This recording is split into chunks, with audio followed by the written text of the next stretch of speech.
वैदिक कालीन लेक्चर की श्रृंखला में हम वैदिक कालीन समाज की बात करेंगे कि वैदिक कालीन समाज की क्या स्थिति थी, और स्पेशली हम वैदिक काल को उसकी अध्ययन की सुविधा के दृष्टिकोण से दो भागों में करके अगर करते हैं तो ज्यादा चीजें स्पष्ट हो जाएंगी। अब इसमें हम ऋग वैदिक कालीन समाज या पूर्व वैदिक कालीन समाज का पहले अध्ययन कर लेते हैं, इसके बाद हम उत्तर वैदिक कालीन समाज का अध्ययन करेंगे। इससे हमें फायदा ये होगा कि ऋग वैदिक कालीन समाज की जो व्यवस्थाएं थी उसमें क्या परिवर्तन उत्तर वैदिक कालीन समाज में आया था। इससे एक साथ दो टॉपिक की तैयारी हो जाएगी, दो चैप्टर हमें समझ में आ जाएगा। तो जो पूर्व वैदिक कालीन समाज था, वो जो समाज था एक पितृ सत्तात्मक समाज होता था, और उसमें जो परिवार सबसे छोटी इकाई मानी जाती थी, और साथ ही साथ जो परिवार का सबसे बड़ा सदस्य यानी पिता या उसके अनुपस्थिति में जो बड़ा भाई होता था उसको अभिभावक के तौर पर मान्यता दी गई थी कि वही परिवार को चलाता था, वही परिवार का भरण पोषण करता था। जैसे आज के समाज में भी है वैसे ऋग्वैदिक काल में भी था। साथ ही साथ उस समय ये भी पता चलता है कि जो परिवार में अन्य सदस्य थे वो विभिन्न तरीके के विभिन्न परंपराओं का भी पालन करते थे उस जमाने में भी। जैसे उस समय भी संयुक्त परिवार की व्यवस्था थी, लोग एक साथ में जुड़कर रहते थे, एक कबीलाई समाज था ही। आप देखते हैं कि जो कबीलाई समाज रहा है एक संगठित समाज रहा है। तो ऐसे दौर में जो ऋग वैदिक कालीन समाज था उसमें भी परिवार का बड़ा महत्व था। परिवार एक स्वतंत्र इकाई के तौर पर दिखाई देता है। जैसे जब राजनीतिक संरचना को पढ़ेंगे तो वहां स्पष्ट होगा, अभी हम उसको स्पष्ट करते हैं। देखिए यहाँ ऋग वैदिक कालीन सामाजिक जीवन की हम चर्चा यहाँ कर ले। पहले ऋग वैदिक कालीन सामाजिक जीवन,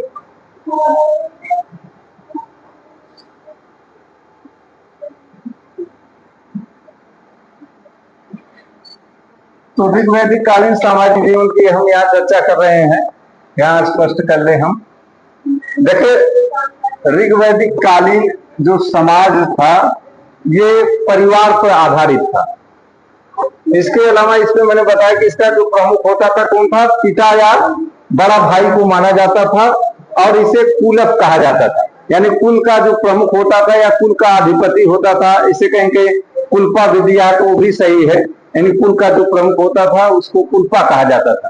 ठीक है, देखिए जो स्ट्रक्चर बनता है इसमें जो सबसे पहले नंबर पर आता है जन होता है, ठीक, फिर इसके बाद विश्व होता है, विश्व होता है, ठीक है, विश्व होता है। इसके बाद क्या होता है, कुल होता है।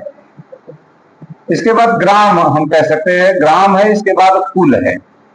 ये इसका स्ट्रक्चर है, राजनीतिक स्ट्रक्चर है। यहां से हम अगर समझते हैं तो ये वैदिक काल की जो संरचना है इसमें हम स्पष्ट करते हैं। यहां पर आपको चीजें अभी स्पष्ट हो जाएंगी।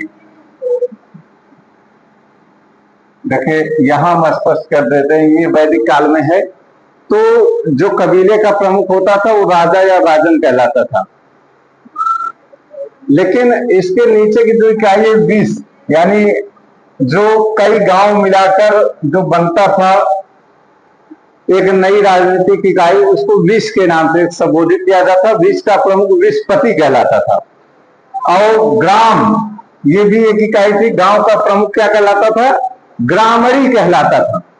ठीक है, और कुल का प्रमुख कुलपा कहीं कहीं दिया गया, कुलप दिया गया, या कहीं कहीं गृहपति दिया है, तो मामला एक ही है। तो ये इसका स्ट्रक्चर है, इसी से हम समझेंगे। यानी अभी हम इसकी बात कर रहे हैं, अभी इन सब चीजों की, यानी ये राजनीतिक जो इकाइयां हैं इनकी अभी हम चर्चा बाद में करेंगे। ठीक है, पिता और परिवार के मध्य हमेशा जो संबंध होते थे वो मधुर होते थे, लेकिन कुछ परिस्थितियों में वो परिवार के सदस्यों को कठोर दंड दे सकता था। जैसे चोरी अगर उसने किया है, हत्या किया है, कोई जघन्य अपराध किया है, तो ऐसे दौर में उसको क्या किया जा सकता है, दंडित किया जा सकता है। ऐसा प्रावधान था, लेकिन बहुत कम अवसर पर ऐसा होता है, क्योंकि ज्यादातर मोह जो होता है वो करने नहीं देता है ऐसा। ठीक है,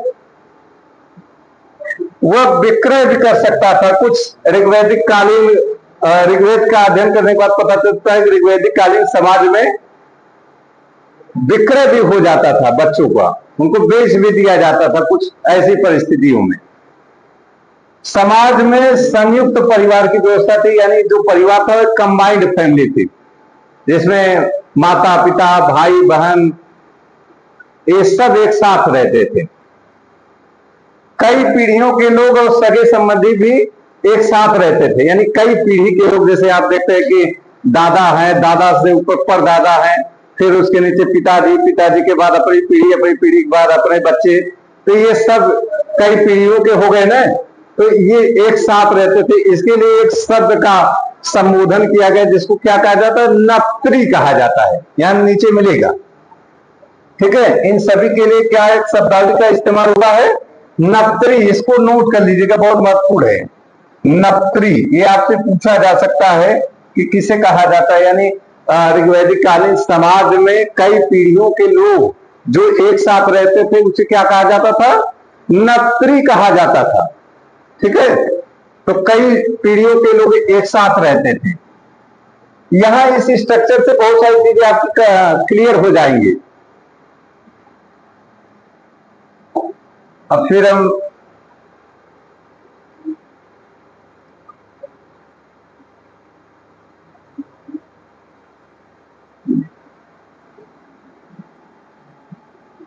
अब देखिए, यहां पर जो राज्य होता था, यानी जो कबीलाई समाज था उसका जो प्रमुख होता था उसको क्या कहा जाता था, राजन कहा जाता था ना, या राजा उसे कहा जाता था।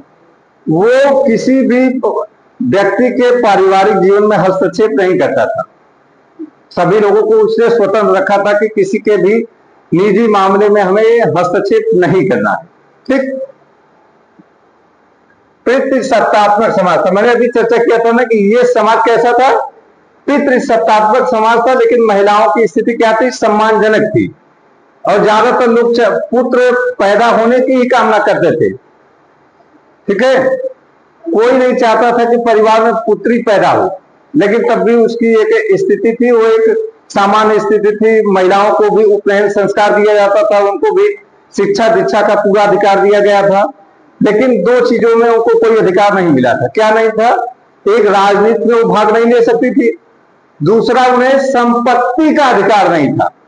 ध्यान रखे रहिएगा, न उन्हें राजनीति में भाग लेना है, न उनको संपत्ति का अधिकार था। हाँ, कुछ संस्थाएं थी जिसमें वो भाग लेती थी, जैसे सभा। सभा क्या है, सभा वैदिक काल में एक ऐसी संस्था होती थी जो अभिजात वर्ग की संस्था थी, जिसमें महिलाएं भी भाग लेती थी, और वो महिलाएं जो सभा में भाग लेती थी उनको सभावती कहा जाता था। ठीक है, सभा और समिति में महिलाएं भाग लेती थी। विदक्ष जो होता था वो आर्यों की प्राचीनतम संस्था थी। समिति क्या होता था, वो अभिजन वर्ग की संस्था होती थी, यानी जनसाधारण वर्ग की जो संस्था होती थी उसको क्या कहा जाता था, समिति कहा जाता था। इसके अलावा एक और संस्था का उल्लेख होता है, गढ़, यानी एक परिषद होता था, उसको गढ़ कहा जाता था। तो यहां पर देखें, सामान्य स्थिति थी। ऋग्वैदिक कालीन जो मंत्र होते थे जिनको सुक्त कहा जाता था, उसमें पुत्र जन्म की कामना की जाती थी कि हमारे घर में पुत्र ही पैदा हो। आज भी लोग चाहते हैं कि पुत्र ही पैदा ना हो, ये समाज की एक सच्चाई है। कोई नहीं चाहता है कि पुत्री पैदा हो। ठीक है, सब लोग क्या चाहते हैं, पुत्र ही पैदा हो। ठीक है, ताकि दहेज वगैरह बढ़िया से मिले। ठीक, पुत्री की एक अभिशाप इनको अभी तक नहीं माना जाता था कि अगर पुत्री पैदा होगी तो इसको अभी अभिशाप नहीं माना जाता था। पुत्रों की तरह पुत्रियों का भी क्या होता था, उपनयन संस्कार, यानी शिक्षा दीक्षा इनको मिलता था, समावर्तन संस्कार भी इनका होता था। ऋग्वेद में अनेक विदुषी महिलाओं का भी उल्लेख मिलता है। जब आप ऋग्वेद पढ़ते हैं तो उसमें कई विदुषी महिलाओं का उल्लेख मिलता है, जिसमें सची, पैलोमी, विश्ववारा, लोपामुद्रा, ये प्रमुख विदुषी नारियां थी। विद्वान का जो स्त्रीलिंग होता है उसको विदुषी कहा जाता है। ठीक है, यानी ये ऐसी महिलाएं थी जो अपनी विद्वता के लिए प्रसिद्ध थी, और इन्होंने कई वैदिक मंत्रों का लेखन किया था, कई वैदिक मंत्रों की रचना किया था इन्होंने। ठीक है, इस नाते इनका बड़ा महत्व है।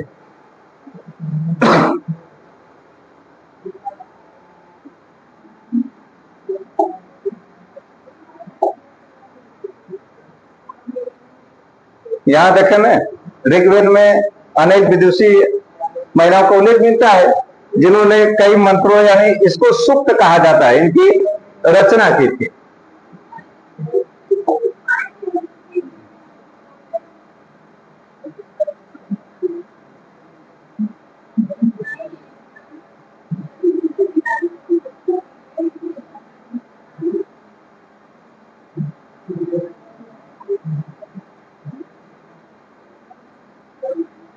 अब देखें, हम यहाँ स्पष्ट कर लेते हैं।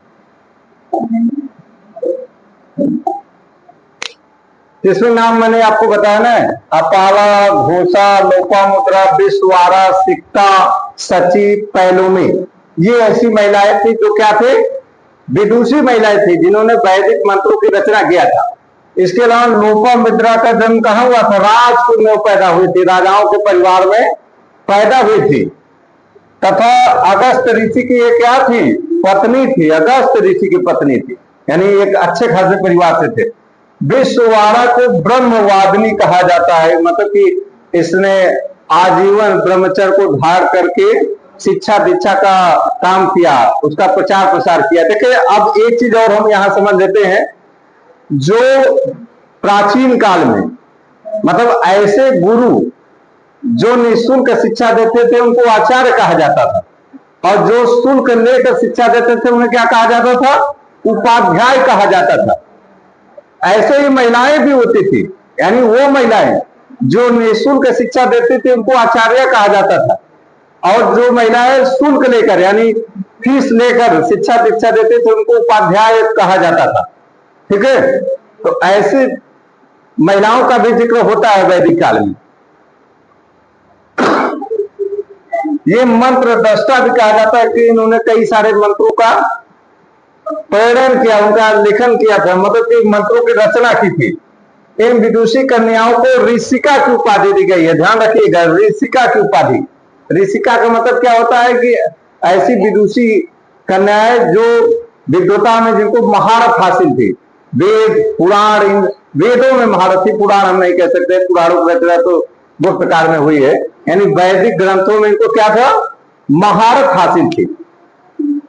उस काल में एक चीज और हम यहाँ समझा देते हैं आपको, जो लोग प्राचीन काल में वेदों में विश्वास करते थे या वेदों में जिनकी आस्था होती थी वो आस्तिक कहलाते थे, और जो वेदों को नहीं मानते थे वो नास्तिक कहलाते थे, यानी उनको वेदों में कोई आस्था नहीं थी। इसी नाते जैन धर्म, बौद्ध धर्म क्या है? नास्तिक संप्रदायों की गिनती है कि तो वो वेदों को नहीं मानते कि वेद मनुष्य ने लिखा है, इसमें मनगढ़ंत कहानियां है, उससे समाज का कोई विकास नहीं हो सकता। इस तरीके का उनका अपना व्याख्यान है जिसमें वो स्पष्ट करते हैं कि वैदिक ग्रंथों से किसी समाज का भला होने वाला नहीं है, यानी वो नास्तिक है। यहाँ ईश्वर से भरने वाली बात नहीं है। उस जमाने में ईश्वर के संबंध में नहीं था, उस जमाने में किसके संबंध था? वेद के संबंध में था। आज वो क्या है? जो ईश्वर को नहीं मानता वो नास्तिक है, जो मानता है वो आस्तिक है। ठीक है, वैदिक कालीन जो स्त्रियां थी वो सभा और समिति में भाग लेती थी। अभी मैंने आपको बताया सभा क्या होता था। सभा ये अभिजात वर्ग की संस्था थी, अभिजात वर्ग, अभिजात वर्ग की क्या थी? संस्था थी। इसमें स्त्री और पुरुष दोनों भाग लेते थे, यानी स्त्रियां भी इसमें भाग लेती थी, ये भाग लेती थी। ठीक, सभा में, समिति में भी भाग लेती थी। ये जन साधारण वर्ग की संस्था थी, जन साधारण, जन साधारण वर्ग की, यानी आम लोगों की जो संस्था होती थी उसको क्या कहा जाता था? समिति कहा जाता था।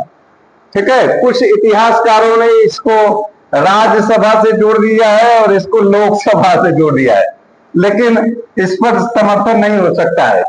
उस समय जो संस्था थी और आज के लोकसभा और राज्यसभा में जमीन आसमान का अंतर है। ठीक है, अब आते हैं हम और विषय पर।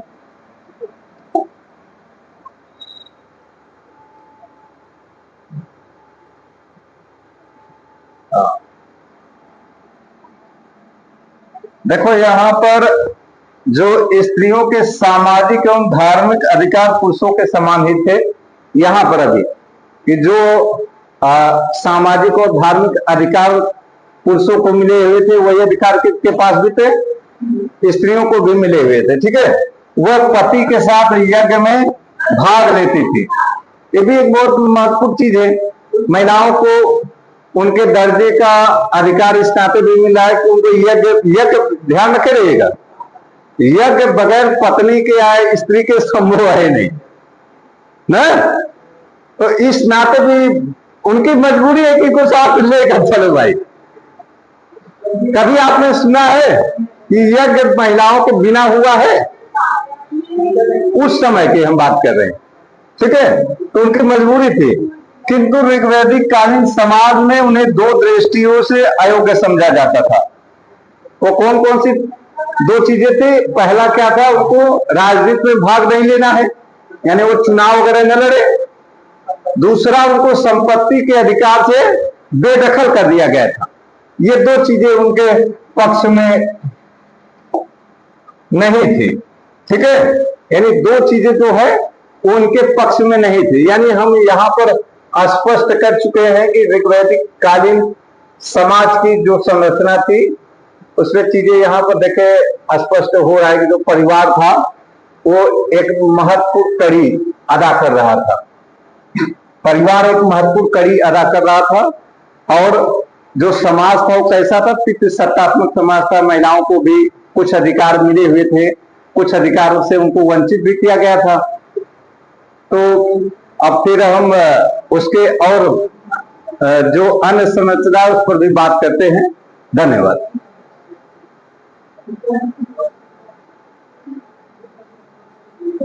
तो महिलाएं राजनीति में भाग नहीं ले सकती थी और उनको संपत्ति से वंचित कर दिया गया था। ये दो अधिकार उनको नहीं दिए गए थे। ये बहुत बड़ा झटका उनके लिए कहा जा सकता है। ठीक है, यहां देखे दिया है राजनीति में ये भाग नहीं ले सकती हैं और संपत्ति का अधिकार इनको नहीं मिलता है। ठीक, उन्हें पुरुषों के समान और भी अधिकार प्राप्त थे। इस काल में विवाह क्या होता था? एक पवित्र संस्कार माना जाता था। ठीक है, 16 संस्कारों में विवाह भी एक प्रमुख संस्कार माना जाता था। आज भी विवाह का अलग बात है। ऋग्वेद में पत्नी को क्या कहा गया है? गृह कहा गया है, घर कहा गया है। और इसके लिए जो मूल भाषा वो क्या है? जायद एस्तम है, जायद एस्तम। यानी पत्नी क्या है? पत्नी ही गृह है, पत्नी ही गृह है, घर है। ठीक है, ये बात है। जो विवाह होता था वो 16-17 वर्ष की आयु में हो जाता था उस समय। ठीक है, यानी जो विवाह होता था उसकी एक निश्चित आयु बनी हुई थी कि इतने समय तक हो जाता था। मतलब कि जो आश्रम पद्धति होती थी उसमें बालक शिक्षा ग्रहण कर लेता था। शिक्षा ग्रहण करने के बाद जब वो वयस्क हो जाता था तो उसका विवाह हो जाता था, लेकिन वो 25 साल की अवस्था वाला नहीं था। जैसा आप पढ़ते हैं कि ब्रह्मचर्य एक था न, दूसरा गृहस्थ आश्रम था, तीसरा वानप्रस्थ था, चौथा क्या था? संन्यास आश्रम था। तो जो पहला वाला आश्रम था वो क्या था? 25 साल का था, दूसरा भी 25 साल, तीसरा भी 25 साल, चौथा भी 25 साल। यानी 100 साल माना जाता था कि उम्र है और सबके लिए 25-25 साल डिवाइड थे। यहाँ ऐसा नहीं है, यानी वयस्क होने के बाद उनका विवाह हो जाता था कि ठीक है। बाल विवाह, पर्दा प्रथा, विधवा विवाह एवं सती प्रथा का प्रचलन नहीं था। ध्यान रखिएगा, बाल विवाह का कहीं प्रचलन नहीं हुआ है कि छोटे उम्र में ही किसी का विवाह हो जाता रहा होगा। पर्दा प्रथा का भी कहीं उल्लेख नहीं मिलता है कि महिलाएं पर्दा करती थी। पर्दा प्रथा का उल्लेख कब से होता है? जब भारत में तुर्कों का आगमन हो जाता है। ठीक है, विधवाओं का विवाह होता था उस जमाने में, यानी विधवा पुनर्विवाह होता था? नहीं होता था। विधवा पुनर्विवाह उस समय नहीं होता था, ठीक है। ऐसा कहीं उल्लेख नहीं मिला कि विधवाओं का पुनर्विवाह होता था। सती प्रथा का प्रचलन नहीं था। सती प्रथा के बारे में हमें अथर्ववेद से पता चलता है, ठीक है। तो समाज में द्विजाति और अंतरजाति विवाह का प्रचलन था। जो समाज में जो विवाह था वो जो विवाह होता था उसमें कई प्रकार के, जैसे एक सगोत्री विवाह होता है। सगोत्री विवाह, ठीक है, ये क्या होता है, यानी एक अपने गोत्र में ही जो विवाह होता है वो सगोत्री विवाह होता है ना। जैसे यादवों में आप देखते हैं क्या है, ग्वाल है तो ग्वाल की शादी ग्वाल में होती है, धरोड़ की शादी धरोड़ में होती है ना। निषाद समाज में भी ऐसा है, बिंद की शादी बिंद में होती है ना। ऐसे हर समाज में स्थितियां वही है लगभग ना। हाँ, उनमें नहीं होता है। तो ऐसे दौर में ये चीज स्पष्ट है, क्या है, सगोत्री विवाह का भी उस समय प्रचलित था, ठीक है। इसके अलावा यहाँ पर अंतरजातीय विवाह की हम बात करें, जो अंतरजातीय विवाह है ये भी होता था, यानी एक दूसरी जाति में जो विवाह है ये भी होता था उस समय। एक जाति का दूसरी जाति में जो विवाह होता था वो होता था, इसका उल्लेख मिला है, ठीक है। नियोग प्रथा भी प्रचलित थी। नियोग प्रथा भी प्रचलित थी कि संतान उत्पत्ति के लिए किसी गैर मर्द के साथ संसर्ग की बात होती है, इसका उल्लेख मिलता है, ठीक है। किंतु आर्य वर्ग का यहाँ ये चीज देखना है, यानी जो आर्य होते थे वो दास वर्ग के साथ यानी अनार्य वर्ग के साथ वो विवाह नहीं कर सकते थे, क्योंकि वो मदेशिया से खुद होकर आए थे। उनका रंग रूप पहनावा बनावट सब अलग था, और उनकी दुश्मनी भी यहाँ के मूल अनार्य वर्ग या दास वर्ग के साथ थी, दस्यु वर्ग के साथ थी। तो इस चाहते वो उनसे विवाह नहीं कर सकते थे, ठीक है, यानी उनके साथ विवाह इनका नहीं होता था। बहु विवाह का प्रचलन था, मुझे नहीं लगता है ऋग्वैदिक काल में बहु विवाह का प्रचलन नहीं था। कुछ एक अपवाद रहा होगा, जो धनी व्यक्ति रहे होंगे, संपन्न रहे होंगे, वो एक से अधिक विवाह करते रहे होंगे, लेकिन कहीं ऐसा उल्लेख नहीं मिला कि बहु विवाह होता था, यानी एक से अधिक विवाह का साक्ष्य मिलता है। एक पत्नी विवाह ही उसको कहा जाता था इसी नाते, ठीक है।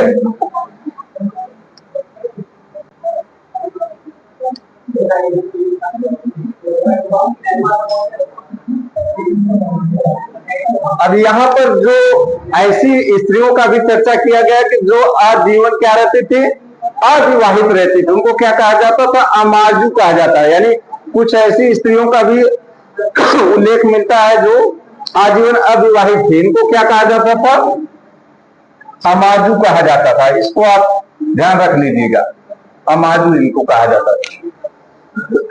कन्या के विदाई के समय जो उपहार यानी जो दहेज स्वरूप जो चीजें दी जाती थी, जो साजो सामान दी जाता था, उसको क्या कहा जाता था, वहतु कहा जाता था। ये शब्द भूलिएगा मत, बहुत महत्वपूर्ण है। वहतु इसे कहा जाता था, वहतु, ठीक है। ऋग्वेद में वर्ण का उल्लेख तो मिलता है, लेकिन वो वर्ण का उल्लेख किसमें मिलता है, रंग के आधार पर, रंग के अर्थ में नहीं है, ठीक है। ये व्यवसाय के चयन के संदर्भ में इसका प्रयोग हुआ है। जैसे जो ऋग्वैदिक कालीन समाज में जो वर्ण व्यवस्था थी वो व्यवसाय प्रधान समझता थी, ठीक है।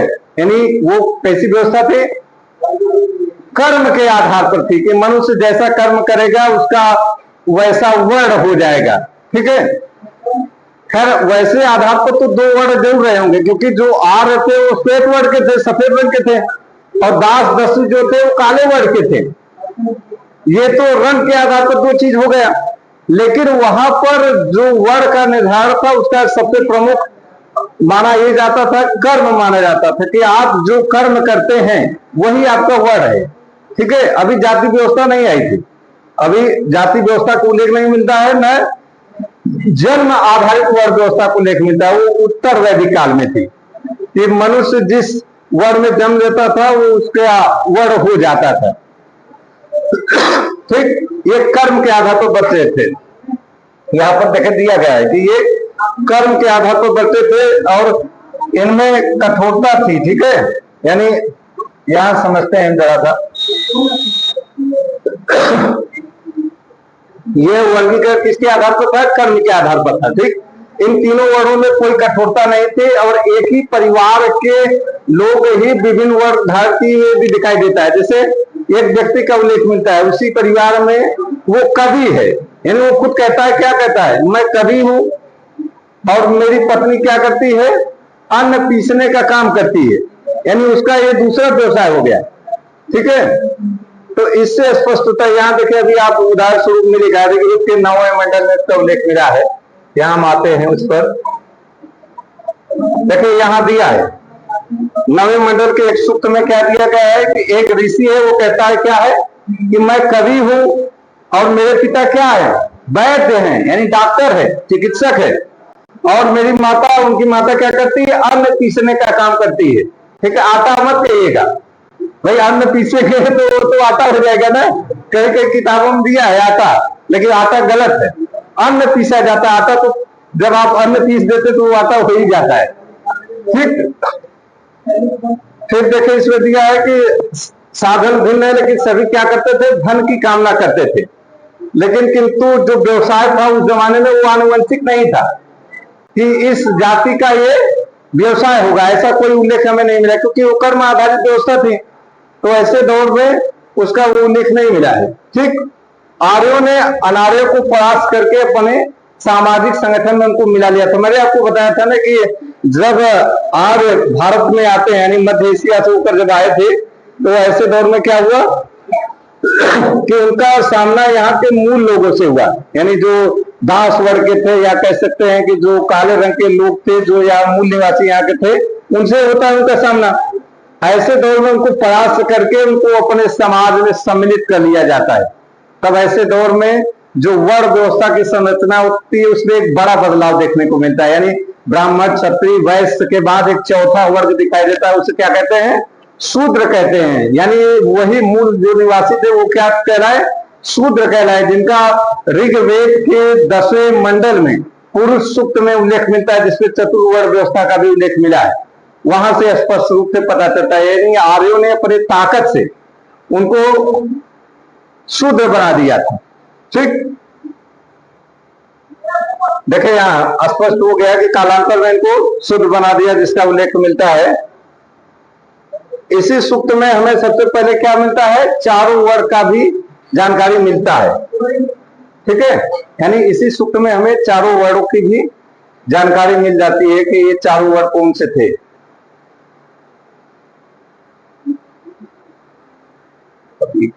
हाँ बोलिए सर, आप बोलिए बोलिए।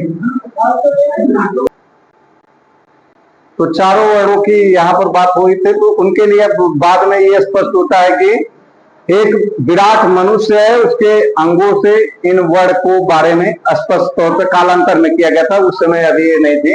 यानी चारों वर्णों की उत्पत्ति का एक विराट पुरुष के विभिन्न अंगों से स्पष्ट किया गया। ठीक है, फिर यहाँ पर हमें ये वर्ण व्यवस्था जो था इसका एक क्या है, एक प्राचीनतम उल्लेख है, और वो किसमें मिलता है, ऋग्वेद के 10वें मंडल में ही मिलता है। किंतु इस समय तक जो व्यवसाय था उसमें कोई जटिलता नहीं आई थी कि कोई व्यक्ति किस दूसरे धर्म का व्यवसाय कर रहा हो या किसी दूसरे वर्ण का व्यवसाय कर रहा हो, तो इस तरीके का अभी वो जटिलता की स्थिति नहीं आई थी। ठीक है, एवं वर्ण जो था वो जन्मजात नहीं था, यानी उस समय जो जैसे आप जिसमें पैदा होते हो आपका वो हो गया जन्मजात आज के दौर में, उस समय नहीं थी ऐसी व्यवस्था। खैर, लोकतंत्र और संविधान ने आपको बहुत पावर दे दिया है कि आप अपने जो वर्ण से उसके बाहर भी बहुत सारी चीजें कर सकते हैं और कर भी रहे हैं। तो ये व्यवसाय पर आधारित थे। इस काल में समाज में दास प्रथा का भी प्रचलन था, यानी जो समाज था उसमें लोगों को दास भी बनाया जाता था, इसका भी हमें उल्लेख मिलता है। ठीक है, दास से ज्यादा महत्वपूर्ण क्या थी, दासियां भी थी, क्योंकि उनका घरेलू कार्यों में इस्तेमाल भी होता था ना, दासों का भी होता था और दासियों का भी घरेलू कार्यों में इनका प्रयोग होता था, जो काम काज होता था वो लोग करते थे। ठीक है, दासियों का भी यहाँ उल्लेख मिलता है। दासों का जो उपयोग होता है किसके लिए था, घरेलू काम काज के लिए, यहाँ हमने स्पष्ट कर लिया है। चले, इनका उपयोग क्या होता था, आर्थिक उत्पादन में भी होता था, जो काम लगता था उसमें भी इनको लगाया जाता था। ठीक है, ऋग्वेद में दास के साथ साथ दस्यु का भी उल्लेख मिलता है, यानी उनका भी उल्लेख किया जाता है। ये यहाँ के जो क्या थे, मूल निवासी थे, और जिनको क्या कहा जाता था, अनार्य कहा जाता था। यानी ये ऐसे लोग थे जो यहीं के थे, और इनका सामना किससे हुआ था, आर्यों से हुआ था। आर्यों ने उनको परास्त करके अनार्य वर्ग की श्रेणी में रख दिया था। ठीक, ऋग्वेद में अनार्यों को क्या कहा गया है, ये देखिए बहुत महत्वपूर्ण है ये, इसको आप भूलिएगा मत। ऋग्वेद में अनार्यों को क्या कहा गया, अब्राह्मण कहा गया है। यानी जो लोग क्या करते हैं, वेदों को नहीं मानते हैं, यानी जो अनार्य थे, यानी जो मूल दास थे, दस्यु थे, वो लोग वेद को नहीं मानते थे। ठीक है।